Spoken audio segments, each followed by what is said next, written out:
Bughyatul Mustarsyidin, dia mengatakan bahwa keluarga Ba'lawi lebih mulia dari seluruh keturunan Nabi, baik Hasan maupun Husain menjadi mukhid. Mungkin hujahnya sudah disodorkan, tapi enggak, yang penting taklid aja. Iya, seperti ketum PBNU, taklid dalam perspektif nasab, ini dia berarti ngangkai kaidah tadi.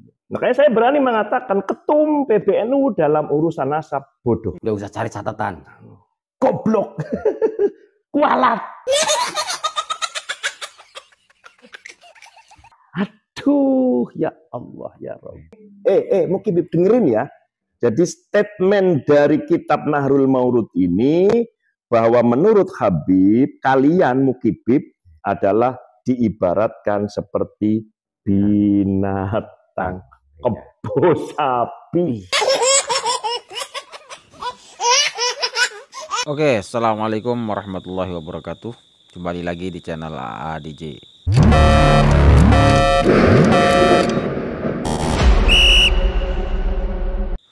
Nah teman-teman, saya kutip video ini dari channel Bukan Budak Yaman ya. Di situ ada sebuah perbincangan yang sangat menarik sekali antara Kiai Syarif dengan Kiai Misbah, yang membahas temuan kitab-kitab Ba'lawi mengandung ajaran-ajaran rasis, merendahkan, pelecehan yang menyimpang. Oke, kita langsung lihat videonya. Sowan di kediaman dan juga sekaligus pondok pesantren API yang beralamatkan di wilayah Tegal Sari, Kota Tegal, Muara Reja. Pengasuhnya adalah beliau Kang Mas Kiai Haji Misbahul Mustafa, yang sekaligus beliau adalah salah satu tokoh kiai yang ada di Kota Tegal.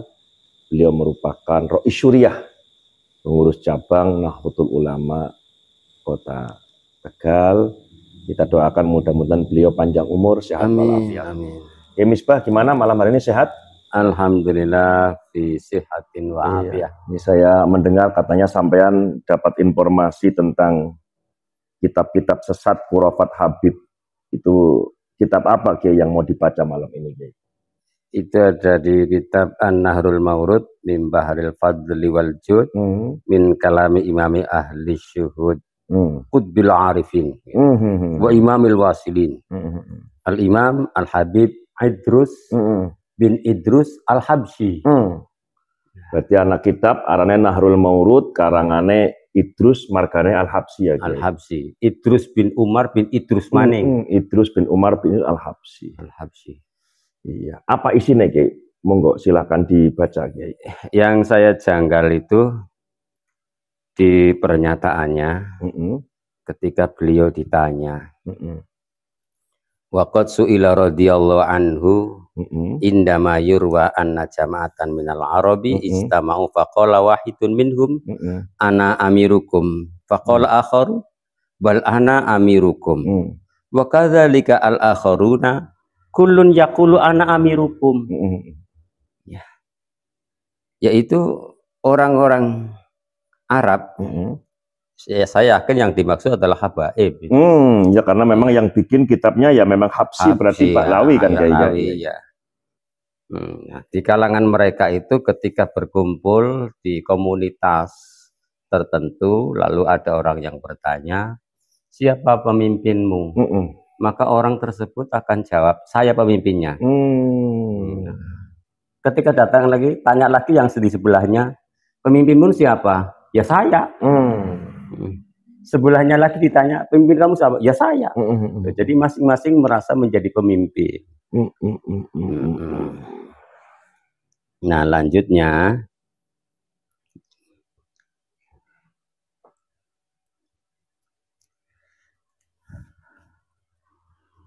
walam tajtami kalimatuhum ala wahidin minhum. Jadi kalimat per individu itu tidak ada yang sepakat untuk menjadikan satu pemimpin. Jadi yang lain itu merasa jadi pemimpin semua. Iya. Ngaku pimpinan KB. Oh, pimpinan KB. Ayakuna amiron KB. Nah, yang ini yang sangat menyakitkan dan menyayat hati saya pribadi itu Dan ini merupakan pelecehan dalam kebenaran. Sebenarnya ya ketika ada satu pemimpin, ya yang lain bukan pemimpin. Ya. Sebagaimana ketika masyarakat Madinah mengangkat pemimpin Abu Bakar As-Siddiq, maka Umar bin Khattab, Utsman bin Affan, Ali bin Abi Thalib tidak merasa menjadi khalifah karena sudah ada khalifahnya. Itu kok menyatakan al-Arab. Nah, ini berarti kan ini melecehkan komunitas Arab ya, komunitas Arab. Berarti mafhum khalafahnya yang dimaksud al-Arab itu adalah apa? Iya, jadi karena nggak mungkin di Sirah Nabawiyah pun ketika sudah ada Khalifah Abu Bakar, yang lainnya juga ikut. Bukan khalifah. Iya, mereka adalah bagian pembantu ya. Atba'nya Sayyidina Abu Bakar. Iya. Ketika setelah Sayyidina Abu Bakar wafat diganti sahabat Umar, yang lain pun atba'. Iya. Tidak kemudian sahabat Abu Bakar hidup, sahabat Umar hidup, Utsman hidup, sahabat Ali hidup, Sa'ad bin Waqqas hidup, Hamzah hidup, kemudian masing-masing saya khalifahnya, kan nggak seperti itu kan? Nggak bisa kayak gitu. Karena pemimpin itu ada satu. Janggal itu memang teknik. Nah, maka di sini diteruskan dengan summa inna jama'atan minal ajam. Nah ini. Artinya mereka seakan-akan mengatakan bahwa Abu Bakar As-Siddiq itu ajam. Karena di pernyataan berikutnya, summa inna jama'atan minal ajami istama'u faqala wahidun minhum anal amir. Anal amiru alaikum. Faqallahu baqiyatuhum wa nahnu atba'uka wamtasalu amrohu wangqadulahu. Dan mereka mengatakan di komunitas ajam selain Arab dalam tanda kutip yang dimaksud saya yakin adalah habaib, artinya menuduh sahabat Abu Bakar itu termasuk ajam, karena sahabat Abu Bakar ketika menjadi khalifah, yang lain menjadi atba semua. Nah, sedangkan ajam ketika ditanya siapa pemimpin kamu, ketika ada yang sudah jawab saya pemimpin kalian semua, maka yang lain itu akan menjadi pengikutnya. Nahnu atba'uka wamtasalu amrohu. Wangqadulahu, dan patuh kepada orang yang mengaku sebagai pimpin. Nah itu kan sangat pelecehan, berarti menganggap sahabat Abu Bakar, sahabat Umar, Utsman, sahabat Ali, Allah. Itu ajam. Nah ini yang saya janggal di sini, Kiai. Nah, pendapat Kiai gimana itu kalau yang kayak gitu itu? Ya karena memang tradisi mereka di catatannya, di kitabnya memang merasa mereka itu martabatnya, derajatnya, kehormatannya itu di atas yang lain, Kiai. Termasuk di atas orang Arab. Termasuk di atas orang Arab, bahkan di komunitas habaib ada temuan, nanti lain hari kita bahas, di Bughyatul Mustarsyidin, dia mengatakan bahwa keluarga Ba'lawi lebih mulia dari seluruh keturunan Nabi, baik Hasan maupun Husain. Oh. Teksnya juga ada di sebelumnya, afdalu kullin nas. Wa anna alu Ba'lawi afdalu kullin nas. Lebih mulia dari seluruh manusia. Sombong gitu. Itu bukunya Arab. Bukan, iya, kalau kullun nas ya an-nas fihi minal Arab wal Afrik wal Holland wa ghaira dzalik. Bahkan untuk urusan asyraf wasadah, alu Ba'lawi merasa lebih tinggi ketimbang Sayyid dan Syarif yang lain. Ya Allah. Ya artinya ini adalah kesesatan yang jelas. Tapi kok mereka yang menjadi muhibbin, apakah tidak pernah berpikir membaca ini? Gini, Kiai. Ataukah mungkin sudah di framing husnudon saja, tidak usah buka-buka kitab, artinya mematikan keilmuan kan? Gini, Kiai. Jadi ini kan hari ketiga ya di polemik nasab. Dari ratusan orang yang kita komunikasi, baik lewat WhatsApp, Facebook maupun medsos yang lain, terutama TikTok, itu memang saya ada temuan bahwa untuk menjadi muhibbin, untuk menjadi mukibib, Kiai. Mukibib, ya? Mukibib itu wajib bodoh, Kiai. Oh. Wajib tolol.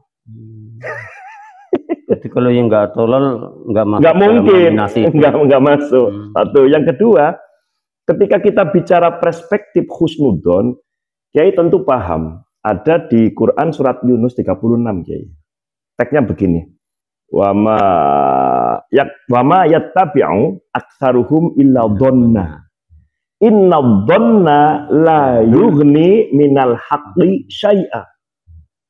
Ini adalah merupakan tamparan keras dari Allah kepada apa? Para penyembah berhala, Kiai. Di mana para penyembah berhala hanya dengan don, hanya dengan prasangka bahwa yang ia sembah adalah Tuhan yang sebenarnya. Ya, berarti dalam konteks ini mereka penyembah nasab gitu. Penyembah nasab, penyembah Habib. Penyembah Habib, dan si Habib sendiri saya, dan Habib itu sendiri menurut dugaan saya, para Habib itu adalah para penyembah berhala leluhur nenek moyang mereka. Dugaan saya kuat, Kiai. Kelompok Habib, kelompok Balawi adalah komunitas yang punya pandangan sempit dan punya don sebagaimana donnya para penyembah berhala. Lalu apakah Habaib Balawi penyembah berhala? Bukan. Tapi mereka kalau masih menggunakan perspektif don, saya menduga Habaib Balawi ini memiliki cara berpikir sebagaimana para penyembah berhala, dan mereka patut diduga adalah para penyembah berhala leluhur.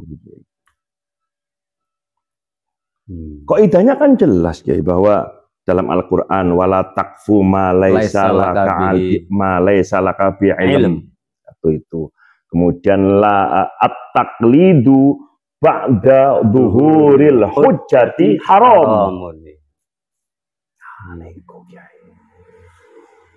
Taklid setelah jelasnya dalil, jelasnya hujah, maka melakukan pekerjaan taklid.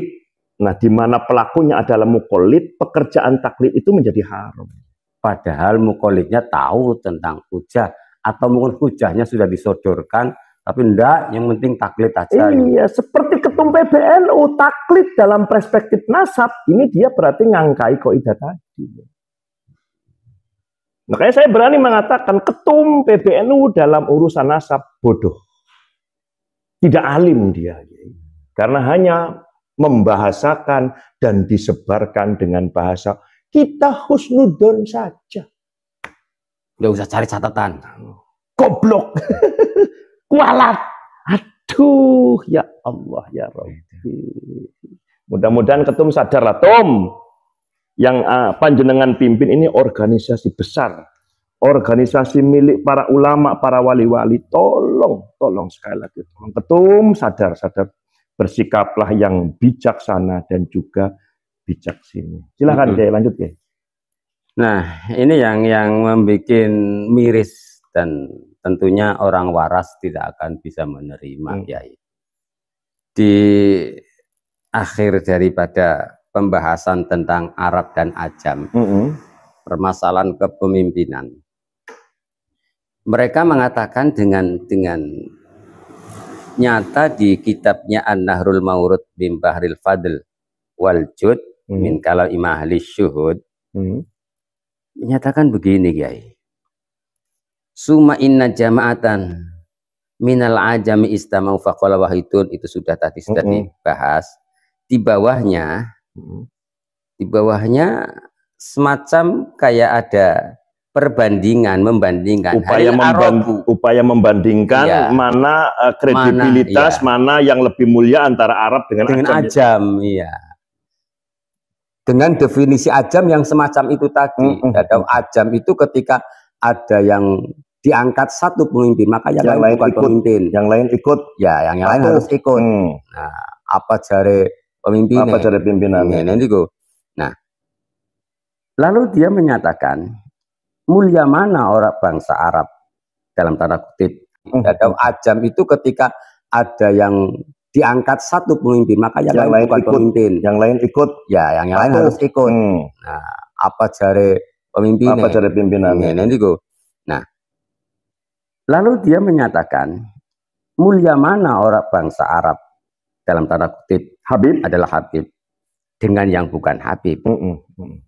Nah, mereka jawab balil Arabu, ya mulia Arab, faqala balil Arabu. Ya Allah. Fa inna ma hamalum al ikhtilafi wa di'au kullin minhum ayyakuna amiron. Karena bangsa Habib itu per individu menyatakan dirinya adalah pemimpin. Ya, inna huwa ma fihim min sifatil kamal, karena dan mereka itu ciri ya. Dianggap mereka ciri daripada sifat kemuliaannya mereka. Ya. Jadi ketika ada orang itu mengaku saya ini pemimpin kalian, itu adalah ciri khas orang yang mempunyai kapasitas mulia, sebagai mulia, persepsi Habib, persepsi Arab. Iya. Padahal di komunitas kita, orang Jawa, orang Nusantara adalah sikap yang tawadhu. Nggak ada kalau di sini, berarti kalau lihat di referensi ini di dalam kitab An-Nahrul Maurud, Habaib itu nggak punya tawadhu. Nggak punya apa tawadhu, malah senengnya onjo-onjonan kan, jumowo ya.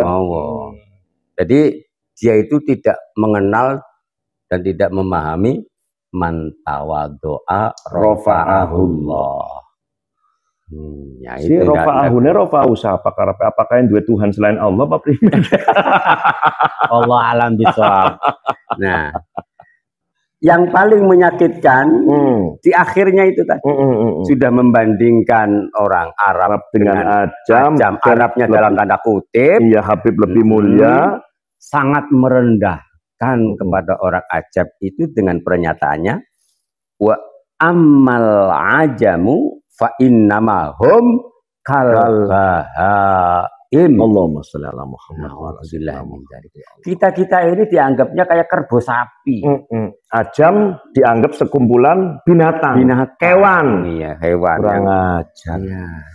Haru, masya Allah. Itulah. Mukibib, dengerin ya. Jadi statement dari kitab Nahrul Maurud ini bahwa menurut Habib, kalian Mukibib adalah diibaratkan seperti binatang, kebo sapi. Muhammad wa ali sayyidina, punyuk di dalamnya itu. Iya ya Allah. Masya Allah. Ya Rabbi, ya Rabbi. Ini kalau bahasa orang sekarang namanya ini adalah kalimat yang di dalamnya mengandung unsur rasis. Rasis, ya. Betul. Rasis ini, rasis. Ya Allah. Rasis. Makanya gini guys, sekaligus juga saya menginformasikan bahwa kita komunikasi menjalin silaturahim dengan beberapa kawan-kawan senusantara, bahkan juga ada yang dari luar negeri untuk membingkai bagaimana kekuatan kita untuk semakin kuat. Kita lagi ada progres, kita sebut dengan petisi merah putih. Petisi merah putih ini dengan logo yang alhamdulillah setiap hari sudah dipakai di foto profil medsos teman-teman. Yang punya Facebook, foto profilnya sekarang sudah diganti petisi merah putih. Yang di Instagram sudah diganti. Kemudian yang di TikTok dan medsos yang lain sekarang pakai foto profil petisi merah putih. Maksud dan tujuannya agar kita bergerak bersama-sama. Meminta kepada para stakeholder, para pemimpin bangsa ini untuk segera ambil sikap. Hentikan arogansi, kesombongan para Habib yang selama ini bukan hanya ditengarai, Kiai, tetapi fakta nyata terstruktur secara masif. Mereka meminta privilege daripada kita dan jumowo, sombong, merasa lebih terhormat dari komunitas yang lain, bahkan dengan tanpa tedeng aling-aling merendahkan derajat martabat yang di luar Habib. Bahkan sosok Kiai, sosok manusia yang oleh orang Jawa, yang oleh orang Indonesia patut dan sangat perlu kita hormati, yakni para kiai, direndahkan Kiai. Berguru sama Habib yang bodoh, katanya masihlah lebih mulia ketimbang berguru dengan 70 kiai alim. Kaki Habib yang ahli maksiat, tukang narkoba, masihlah lebih mulia daripada sorban dan kepalanya kiai yang alim. Ini kan pelecehan, Kiai. Dan ini terstruktur secara masif. Terbukti tadi kitabnya ada An-Nahrul Maurud. An-Nahrul Maurud itu. Kiai. Ya memang apa ya? Ini tugas berat kita. yang tidak boleh tidak kita abaikan. Ya tentunya di dalam perjuangan ini tidak mudah ya, karena doktrinnya sudah ratusan tahun ya. Jadi untuk menyadarkan orang yang doktrinnya sudah ratusan tahun ini sangat sulit. Makanya tetap